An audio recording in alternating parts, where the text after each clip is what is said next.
Hello friends, welcome to the green piston. आज इस video के अंदर हम लोग बात करने वाले हैं, ये जो अपने को पीछे को दिखाई दे रही है RC200। इस वीडियो में हम लोग ये देखेंगे कि RC200 के अंदर अगर आप इस बाइक को परचेज़ करते हैं तो आपको कौन कौन सी प्रॉब्लम फेस करनी पड़ सकती हैं या क्या इसके नेगेटिव पॉइंट्स हैं, क्या क्या कमियां हैं इस बाइक के अंदर, हम लोग आज इस वीडियो के अंदर देखेंगे।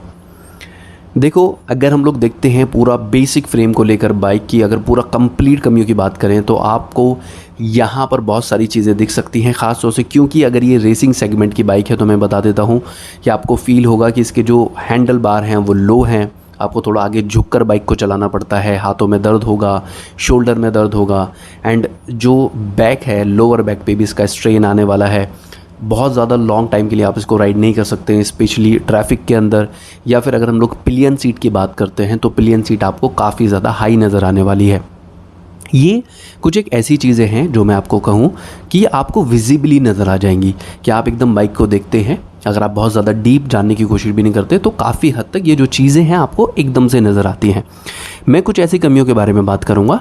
कि अगर आप इस बाइक को परचेज़ करने वाले हैं तो आपको ये चीज़ अक्सर बाइक को परचेस करने के बाद में फ़ील होंगी, या फिर आप बहुत ज़्यादा डीपली अगर उसके बारे में जानने की कोशिश करेंगे तब आपको पता चलेगा।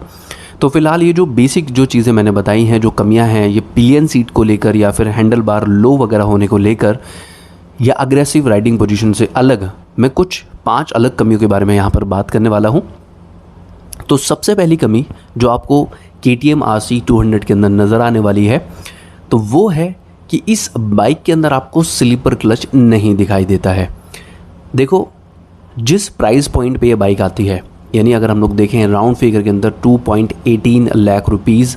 एक्स शोरूम इसके प्राइजेज़ हैं, तो जिस प्राइस पॉइंट पर ये बाइक आती है यहाँ इसके अंदर स्लीपर क्लच दिया जाना चाहिए था। और मैं कहूँगा कि इस तरह की बाइक के अंदर काफ़ी हद तक मैंडेटरी है ये। तो इस बाइक के अंदर आपको स्लीपर क्लच नहीं दिखाई देता है, जबकि अगर हम लोग देखते हैं R15 के अंदर, जो कि इससे ज़्यादा पॉकेट फ्रेंडली बाइक है, उस बाइक के अंदर आपको स्लीपर क्लच दिखाई देता है, लेकिन इस बाइक के अंदर स्लीपर क्लच आपको नहीं मिलता। दूसरी चीज़ अगर हम लोग बात करते हैं तो यहाँ आपको क्विक शिफ्टर भी नज़र नहीं आने वाला है। R15 V4 के अंदर आपको क्विक शिफ्टर नज़र आता है, लेकिन यहाँ पर आपको क्विक शिफ्टर नहीं मिलता, जो कि मुझे लगता है कि क्विक शिफ्टर भी दिया जाना चाहिए था। तीसरी अगर मैं कमी की बात करूँ तो आपको इस बाइक के अंदर ब्लूटूथ कनेक्टिविटी नहीं मिलती है। देखो यार, जिस प्राइस पॉइंट पे ये बाइक आ रही है, इससे जो सस्ती बाइक हैं, इवन अगर हम लोग बात करते हैं जो bike 1.30 lakh rupees ex showroom पर हैं, तो अगर हम लोग बात करते हैं इससे 90,000 सस्ती बाइक के बारे में, तो वहाँ पर भी आपको ब्लूटूथ कनेक्टिविटी जैसे ऑप्शन दिखाई देते हैं, लेकिन इस बाइक के अंदर आपको ब्लूटूथ कनेक्टिविटी का कोई ऑप्शन दिखाई नहीं देता। फोर्थ अगर हम लोग इसमें प्रॉब्लम देखें या फोर्थ कमी की अगर बात की जाए तो वो है कि इस बाइक के अंदर किसी भी तरह का ट्रैक्शन कंट्रोल आपको नहीं मिलने वाला है। अब अगर देखा जाए तो ये बाइक कोई बहुत ज़्यादा पावरफुल नहीं है कि इसके अंदर ट्रैक्शन कंट्रोल दिया जाता। बिना ट्रैक्शन कंट्रोल के भी आप इसको बहुत अच्छी तरीके से मैनेज कर सकते हैं, लेकिन यहाँ पे फिर मैंने ट्रैक्शन कंट्रोल की बात क्यों कही है तो उसका रीज़न बताता हूँ कि अगर इसके अंदर कुछ ट्रैक्शन कंट्रोल दिए जाते या फिर अगर इसमें राइडिंग मोड जैसी कुछ चीज़ें दी जाती जहाँ इसके पावर आउटपुट को कम किया जा सकता, तो आप अगर इसे ट्रैफिक के अंदर राइड करते, अगर आप सिटी के अंदर राइड करते, तो फिर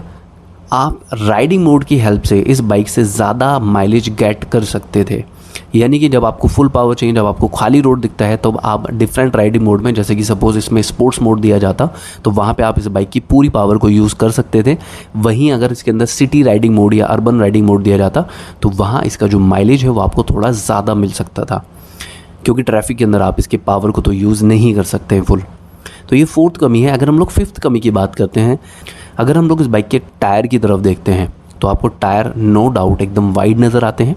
फ्रंट में आपको 110/70 का 17 इंच का टायर दिखाई देता है, एंड रियर के अंदर आपको 150/60 का 17 इंच का टायर दिखता है। टायर रेडियल हैं, वाइड टायर इस बाइक के हिसाब से दिए गए हैं, लेकिन यहाँ पे आपको MRF रेव्स टायर नज़र आते हैं। और मैं ये कहूँगा कि जिस प्राइस पॉइंट पे ये बाइक आती है, यहाँ इस बाइक के अंदर मेटजेलर टायर दिए जाने चाहिए थे, यानी बैटर ग्रिप वाले टायर होते तो ज़्यादा कॉन्फिडेंस आपको राइड करते हुए फील होता।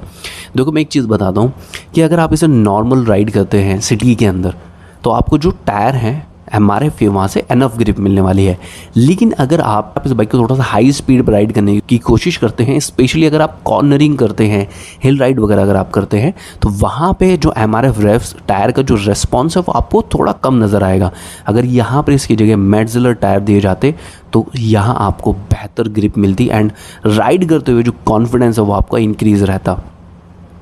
तो ये कुछ 5 कमियां मैंने आपको बताई हैं जो बेसिक सी कमी है, मतलब ये चीज़ें इस बाइक के अंदर होनी चाहिए थी। और वो मैं इसलिए बता रहा हूँ क्योंकि यहाँ जिस प्राइस पॉइंट के ऊपर ये बाइक अपने को दिखती है, ये सारी चीज़ें मैंडेटरी हो जाती हैं। लेकिन ऐसी कोई भी चीज़ फ़िलहाल इस बाइक के अंदर अपने को नहीं दिखाई देती है और इन फ्यूचर भी मुझे नहीं लग रहा है कि रिसेंटली KTM इसके अंदर ऐसी कोई चीज़ें ऐड करने वाला है। तो फ़िलहाल ये जो वीडियो है, इस वीडियो के अंदर सिर्फ इतना ही। मिलते हैं नेक्स्ट वीडियो के अंदर किसी और चीज़ के बारे में बात करते हुए।